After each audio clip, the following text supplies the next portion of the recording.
Osoo muummichi ministeeraa Dr. Abiy ta'uu baate Oromoon yoona mirga isaa guutummaatti gonfatee ture.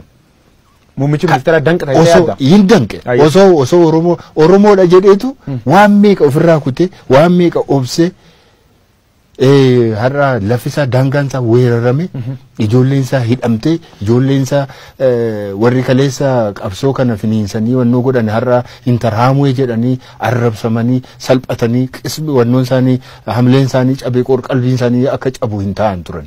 Osoo orma ta'eeti akkuma kaleessa dhaabbanne ofirraa gatuu dandeenya ture. Garuu nam keenya jenneetu nam keenya seeneetu waa hundumaa obsaan bira tarree bira dabarre jechuudha. Amma garuu akka hin taanedha kan nuti barre. Maaliif amma Oromootu biyya bulchaa jira jechuu hin danda'u an gara kooti.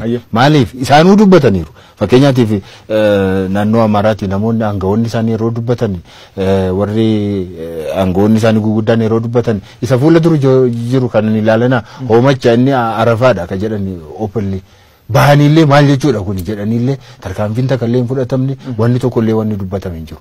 Gatii hin qabdani hoomacha kun Arafaadha inni fuula keessan dura jiru kun jedhee wayita dubbatamu kun maal jechuudhallee hin jedhamne jechuudha. Kanaatiif nam sanaa miti kan tuqamu nutiidha Oromoodha akka jiru kan salphatu jechuudha. Kanaafuu sabboonummaan Oromoo karaa Abiy Ahmediitiin salphatte. Hin salphatte du'utee malee.